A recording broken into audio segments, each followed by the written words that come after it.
তো বন্ধুরা বলতে পারেন ট্রাম্পের লেজে আগুন দিতে রীতিমতো ঘোল পাল্টে গেছে আমেরিকার, যেখানে এখন গিয়ে ওদের টনক নড়েছে যে ভারত তো হাতছাড়া হয়ে গেল। এবং যেভাবে ট্রাম্পকে বুড়ো আঙুল দেখিয়ে মোদী সরকার ডিরেক্টলি ইউরোপের সাথে ডিল ফাইনাল করে নিয়েছে, তাকে দেখে রীতিমতো চাপ বাড়ছে আমেরিকার ওপর।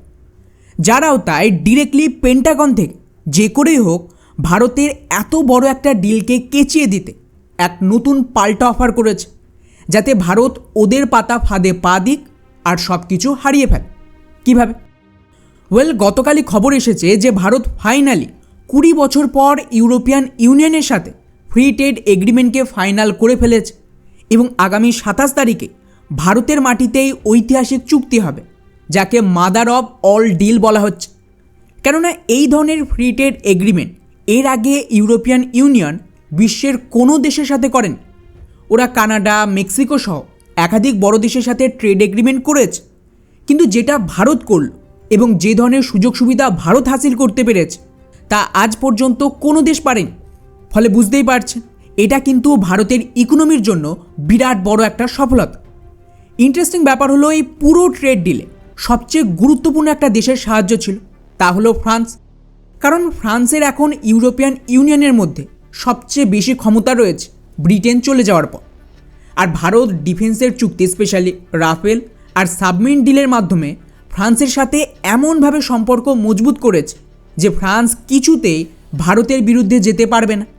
যার আওতায় এখন যে 114টা যুদ্ধবিমান কেনা হচ্ছে তাতেও কিন্তু ফ্রান্সের রাফেলকেই সিলেক্ট করা হয়েছে। এতে আমাদের দুদিক থেকেই ফায়দা হবে, কেননা এখন ফ্রান্স খুব ভালোভাবেই বুঝে গেছে যদি ভারত আর ইউরোপের এফটিএ হয়ে যায়, এমন অবস্থায় ওদের চান্স বেড়ে যাবে ভারতের থেকেই $36 বিলিয়ন রাফেলের ডিল পাওয়ার। তাই ওরা কিন্তু পুরো দম লাগিয়ে দিয়েছে এই ফ্রি ট্রেড এগ্রিমেন্টে ভারতকে সাহায্যের জন্য। কিন্তু এখানেই আমেরিকা এখন নিজেদের শেষ চেষ্টা চালাচ্ছে বিষয়টিকে কেচিয়ে দিতে।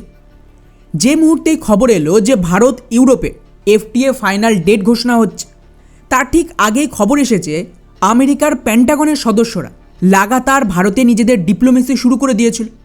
এবং এখানে ওরা ডিরেক্টলি ভারতকে F-35 আরও একটা বড় অফার দেয়, যেখানে আমেরিকা বলছে গ্লোবাল F-35 সাপ্লাই চেনের মূল সেন্টার করা হবে ভারতকে। মানে বেসিক্যালি এখানে F-35 পুরো ম্যানুফ্যাকচারিংকে শিফট হবে।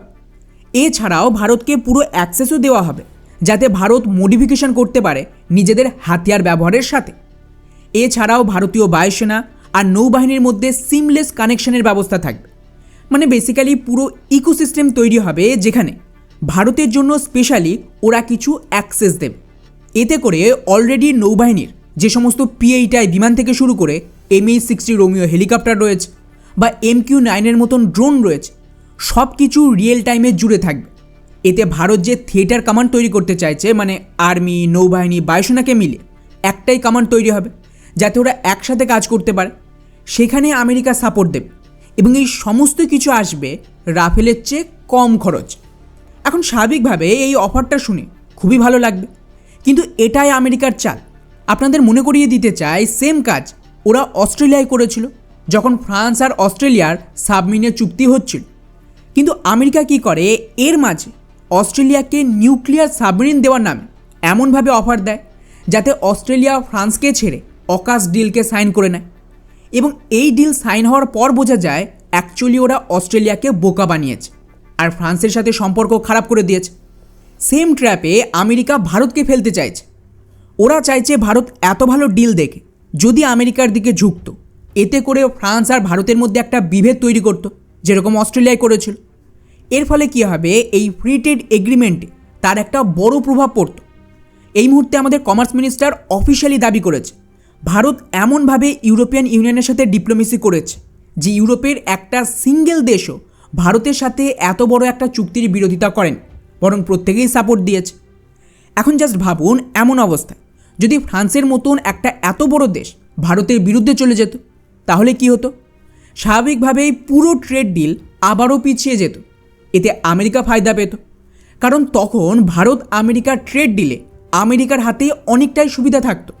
একইভাবে কিন্তু আমেরিকা এর আগে খালিস্তানিদের ব্যবহার করে ভারত আর ইউকে, ভারত আর অস্ট্রেলিয়া এবং ভারত নিউজিল্যান্ডের ফ্রি ট্রেড এগ্রিমেন্ট বহু বছর আটকে রেখেছিল।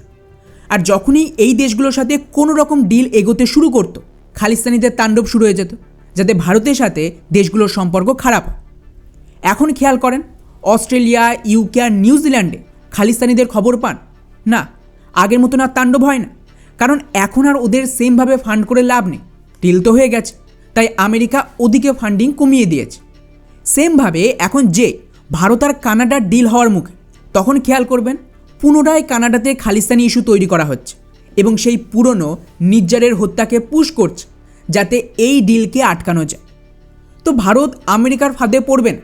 অলরেডি যেভাবে অস্ট্রেলিয়া, নিউজিল্যান্ড আর ব্রিটেনের সাথে আমাদের চুক্তি হয়ে গেছে, সেমভাবে ভারত আমেরিকার কথায় পাত্তা না দিয়ে সোজা ডেট ফাইনাল করে ফেলেছে এ মাসে ইউরোপিয়ান ইউনিয়নের সাথে চুক্তি করার জন্য। কারণ এতে যত বেশি লেট হবে তত বেশি আমেরিকা ইন্টারফেয়ার করার চেষ্টা করবে। আর এখানে ভারত ফ্রান্সকেও নিজেদের পাশে রেখেছে এই রাফেল ডিলের নামে। তো বলতে গেলে সব দিক থেকেই ভারত এখানে জিতে গেছে এবং আমেরিকা ভারতের কাছে হেরে ভূত হয়ে বসে আছে।